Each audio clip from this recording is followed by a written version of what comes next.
Binged it in one day. She was just really a baddie in this one. The romance is romancing. You're gonna want to grab a pen when you start reading this book. Hi guys, and welcome back. This video is so exciting. It is gonna be my top 23 books of 2023. It's crazy that the year's over and we have had a fantastic reading year. Let's get chatting about my favorite books of the year. We're starting with number 23 and working our way up to number 1. So for number 23, we have the book Raylia, which is a part of the Medoran Chronicles series by Lynette Noni. She also wrote the Prison Healer series. I decided to pick this series up after reading the Prison Healer and absolutely loving it. And the series is definitely more slower than the Prison Healer and other fantasies I've read. It is definitely more character based and I really liked it, honestly. It hit really hard for me. The main premise is our main girl Alex. She is gonna go to this like boarding school on Earth, like a normal school, but when she gets there she gets transported to this school in like a whole nother world where it's like magic and everyone has like a certain gift they can do and all of that. It is so fun being in the school setting. I really like all the characters in this book. There's a really good sense of found family and I just found myself like loving the characters in this world, even though it is like a more mundane book. Like especially the first one, not a ton happens, but this one definitely was more action packed and I loved it so much. That is why it is on this list at number 23. And then number 22, this one was kind of surprising to me. It was hard for me to pick like the set order of the books. Like I have my favorites, but like putting them in order like this, it was difficult. So for number 22, I have The Summer of Broken Rules. When I read this book, it was like such an amazing time. I had so much fun reading this and the vibes were perfect. I think I read it like at the start of the summer maybe, and it hit so hard. This book was so much fun. They're basically, I think it's set in Nantucket. Oh no, Martha's Vineyard. They're at Martha's Vineyard and this girl's like entire family and some friends are there for a wedding, and everyone decides to play this game of assassin, and then someone else in the wedding is also playing the game and they kind of form a friendship, a bond, and I just really liked the vibes of this one. This is the perfect summer book. It was just so much fun, and just like the idea of like getting together with all your family and friends and playing a game of assassin just sounded so much fun. And then for number 21, we have Iron Flame. This was kind of surprising to me that this was this low on the list, but I just feel like some things that I did kind of ruined my experience reading this. I binged it in one day. I did literally nothing but read that day, so I feel like if I would have slowed down and actually took my time reading it, I could have enjoyed it more, because I did have that in my mind that I was like, I need to finish this so I can get the video reading vlog up of me doing it. That was like my main motivator, was like trying to get the reading vlog done so I could upload it. I had that in the back of my head and I was just like going through this too fast, honestly. And this one was a little bit more confusing than Fourth Wing was. There was much more politics in this one. The main thing I really liked with Fourth Wing was like how simple it was, and it was just an incredible book. Like we'll get to it later on, but this one kind of took a turn and I don't know. The ending also was kind of like okay to me. I feel like it didn't really need to happen. That's that. And then we have Two Twisted Crowns by Rachel Gillig. This series was incredible. It was just so unique. The vibes were so good. The characters were incredible. This book was so action-packed too, and there was kind of like two storylines you were following and both of them were incredible and so interesting. And I did like how this one ended too. I feel like it wrapped up in a really good way. And then we have number 19. This is a more recent read. We have Lovelight Farms by B.K. Borison. This book hit so hard for me. Like the small town vibes were incredible. The like side small town characters were so good too. I loved them so much, and the romance and the whole setting of being on a Christmas tree farm was, it just really scratched all the itches for me. And I did like the whole premise of this one, how they had to fake date to like impress this like social media girly so they could get money to save the farm. And I think I'm a friends to lovers girly. It just hit really hard for me. And then we have Archer's Voice by Mia Sheridan. This is one of those books that was sitting on my shelf for literal years. I think it was on my shelves for probably 2 years before I picked it up. And then when I finished it, I'm like, why haven't I read this yet? It was so good. I just feel like this is just such a wholesome romance. The vibes were so good. There was just so many like side plots going on too that I loved. I think I really liked the main girl in this, and some of the other side characters I really enjoyed too. I also liked Archer. And then we have Bad Blood by Jennifer Lynn Barnes. This is a part of the Natural series by her, which is essentially YA Criminal Minds. This one really stood out to me in this series because obviously it's the last book in the series, but it just tied the other 3 books into this one so well. Like everything added up up. Everything led up to this. There were some things in this that I felt like were rushed, especially like the big thing in the end. It could have went on for probably like 50 pages, but it was over pretty quickly, I will say that. But other than that, just like how her brain works is incredible, because like I never thought of half this stuff, and just how she like wrapped everything up was really good. And then another recent read is The Takedown by Carly Walker, I think it is. This book really just hit for me. I feel like I've said this before, but a lot of the time when I read like romance rom-com books, they don't like stick with me a lot, but there's definitely a few in this list that have stuck with me, including this one. So The Takedown by Carly Walker. This book was incredible. I read this very recently and clearly it's on the list, so it's good. Basically follows our main girl, and she's actually a CIA agent, and she gets tasked with taking down this like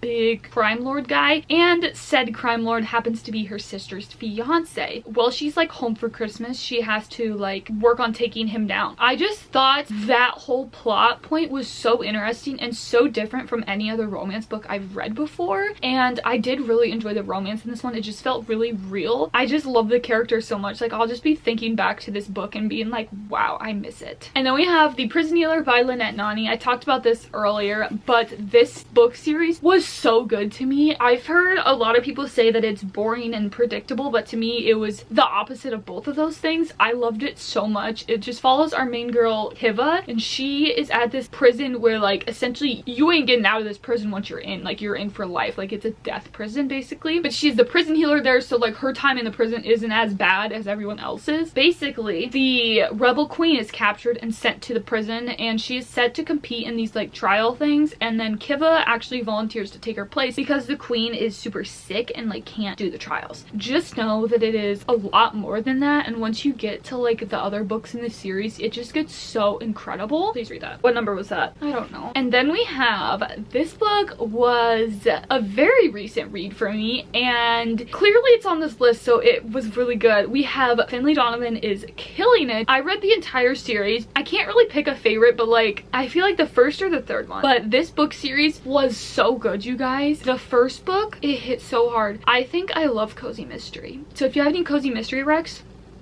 drop them down below. But this book basically follows our main girl Finlay, who is a mother of two. Her life is just not the best right now. She's a struggling author too. Like she just hasn't been able to write lately, but so she's at a meeting with her like agent at a Panera, and someone overhears their conversation and assumes that Finlay's a hit woman, so she basically hires Finlay to take out her husband, but Finlay's like, I am not like a hit woman, but it is like a big chunk of change and she like needs the money. You'll see how that goes, but this book was just so good. I loved all of the characters, like even the side characters, they were all so good. There was just so many like cozy mystery twists and turns in this book. The entire series was so good. I read the first 3 books in 3 days. That's gotta tell you something. And then we have Happy Place. I think this is number 13.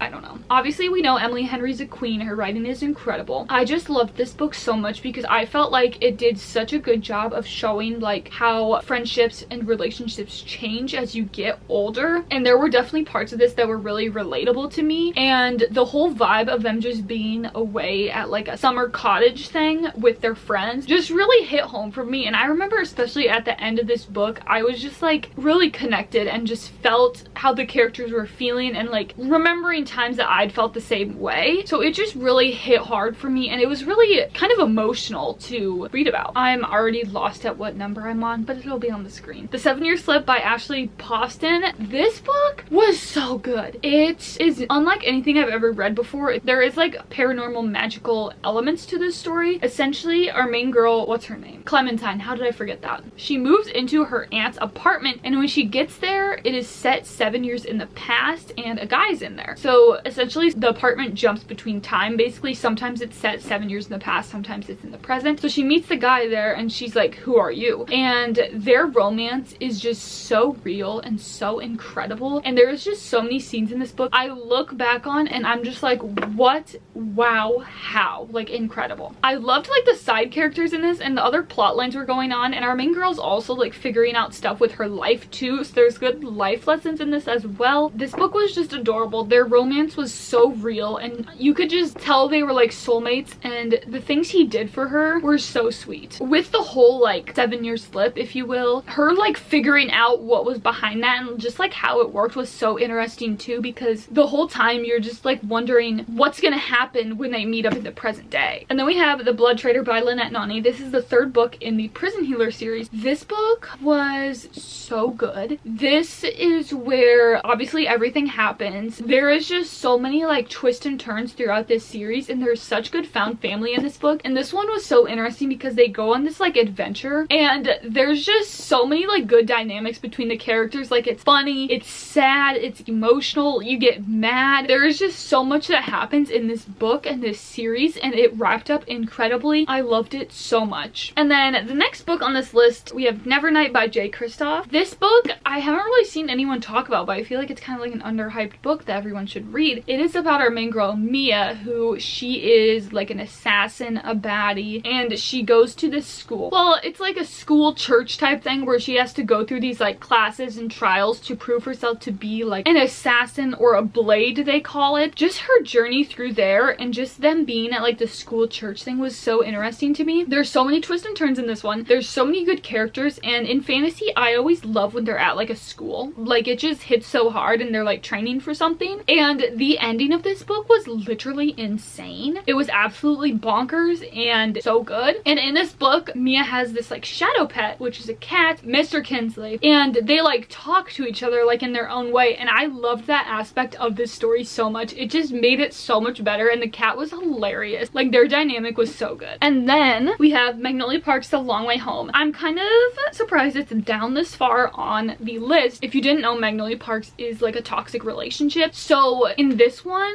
their toxicness did kind of get to me a little bit. Like, it did annoy me a little bit. I'm just like rolling my eyes. I still love this series so much, and this is probably my favorite cover of the year, but clearly it's still high on the list. I loved it so much. I just feel so connected to these characters. Like, I just feel like they're real people. Just their lives is so interesting to read about. Like, obviously they have flaws, but reading about them is so interesting, and this book was very emotional. I was mad, I was sad again, I was happy. It had everything. Moving on before I cry. And then we have Queen of Shadows. Honestly, there would be more Throne of Glass books in this list, but I kind of wanted to limit it down to a few because I didn't want it to be repetitive. This one just hit so hard because I feel like there was just so much, I don't even know how to word this. She was just really a baddie in this one. There was just so much going on that it got insane. There was just so much that led up to this book that when it happened in this one, I was like, yes! And there's like more characters in this one who are more prevalent in this book. I loved them. That's all I'm gonna say because I don't want to spoil. And then we have The Ballad of Never After by Stephanie Garber. This book series is seriously the prettiest thing ever. It is just so magical and just so vibey. Like, the way I just imagine it is just so beautiful in my head. And this book was my favorite out of the series. This book was so action-packed and insane. There's just so much that happens that was crazy, and the ending was crazy. And you just love the characters in this book so much, and it was just so fast-paced and so much fun. This is a series that I could reread over and over again. The like journeys they went on together in this book really just hit hard. There's like characters you were introduced to. There's one part in this book series that I think back to way frequently. I love it so much. And then this book I actually read 2 times this year, which I think that's the only one I've read twice this year. We have Beach Read by Emily Henry. When I think about this book, I just think of being warm and cozy. When I read it for the first time, I don't really remember, but when I read it the second time, I was like away from home, a little stressed out, kind of anxious, kind of just like not super relaxed, but reading this book just made it feel like I was at home or just like cozy. Like, this is just a book that I feel like I will reread every summer because it just hits. That's all I have to say. Things they did together in this book were literally adorable. I just loved this setting too, like being at the beach and everything with the town town they were in, and the adventures they went on together were literally the cutest thing ever. I loved like the side characters too in this. They really made the story, I feel. They just made it hilarious. That's all I gotta say. We are entering the top 5, everybody. This is where it comes down to. For number 5, we have Magnolia Park. I feel like I said this like in every time I talk about this book, but I actually DNF'd this book at first. I didn't think I would like it because it is like a toxic romance, but I picked it back up and I binged the entire thing because it is such an incredible story. Even though it is toxic, they are flawed,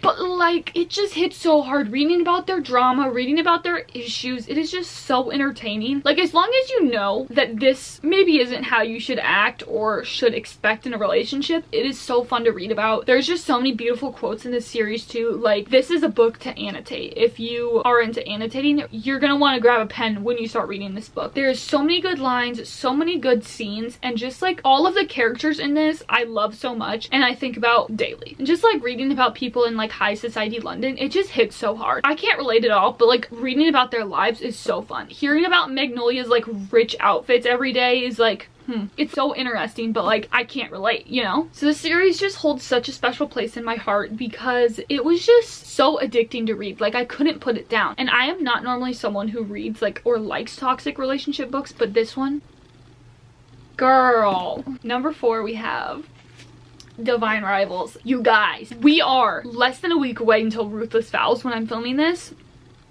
I'm sorry, I cannot wait. This is the blueprint of a good relationship. These two characters in this book, they're perfection. Them together is like mind-blowing. They are just literally adorable. I have never read like a historical fantasy before or historical fiction. This hits so hard. I loved the vibes of this book and just the setting too, and how they sent letters back and forth on the typewriters.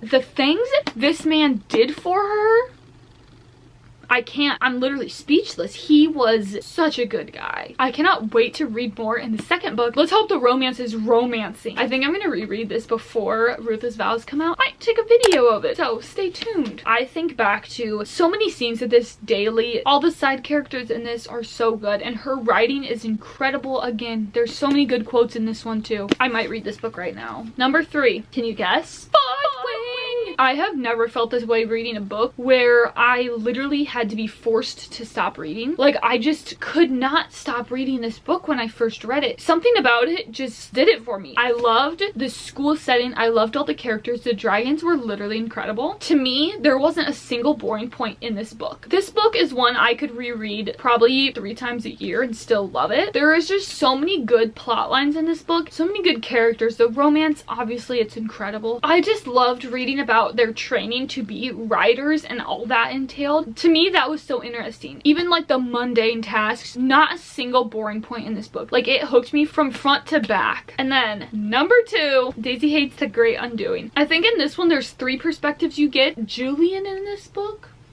I literally love that man. Like, I'm sorry. And the whole world that Daisy Hates is set in, the Daisy Hates world in this book is kind of the more like crimey, criminal stuff. And tell me why I ate that up reading about that. Again, with this one, there's just so many scenes I think about on the daily and just love so much. These characters, incredible. And Jessa literally comes through with like banger quotes throughout the whole series. Especially in this one, there is some quotes that cause extreme pain, and the ending of this one left me traumatized. Well, actually the ending of like all of them. Yeah, I can't wait for the next ones, and I'm really glad we're getting like multiple more Daisy Hates books because I just love the vibes and reading about like the crime world, I guess. Honestly, Daisy isn't my favorite. Like, I didn't really love being in her POV, but I still enjoyed it. Julian is what made this book for me. Number 1. This is my number 1 book of 2023. Are you guys ready? Kingdom of Ash. It's also the longest book I read this year at almost 1,000 pages. I don't even have words to describe how good this book was. Everything led up to here. Just the way everything comes together in this book and all that the characters have to do in this book was so good. It was so sad though. There are certain quotes I remember and certain parts that I remember and think back to very frequently, and I just am like, why, Sarah? Why did you have to include that? Why did did you have to do that to us? But this book was seriously one of the most emotional books I have ever read. There was so many parts in this that were heartbreaking, but there were also so many parts in this that were heartwarming and you loved and were just so happy about. I have such a connection to these characters that it hurts. I love them so much, and when they were going through some of the things they went through, I like felt like I was getting stabbed because it hurt me. Obviously this book is 900 pages, but I could have read 900 more pages about these characters because I love them so much. And to me, it didn't feel this long because I was so engrossed in the story and loved them so much. Like, I didn't care. We needed this much. The way that Sarah J Maas's brain works and how she ties every little detail from the freaking prologue, from book number 1, from book number 4, from every other book in this series to this was actually insane. You look back at Assassin's Blade or Throne of Glass and you're just like, we are here now. That is insane. This series just changes so much. All of the characters change too, and you get to watch their character development. So in this book, it feels like you're reading about like just such mature characters because from book 1, they have grown up so much, and reading about them now was just like so wholesome because you're like, I grew up with you. Not literally, but like you felt like you grew up with them. She is literally my favorite author ever. That is my favorite books of 2023. Please let me know your #1 favorite book of the year in the comments down below, and who knows, maybe I'll make a video reading them. I'll see you guys next time. I'm wishing you a great reading year in 2024. I'll see you guys later. Peace.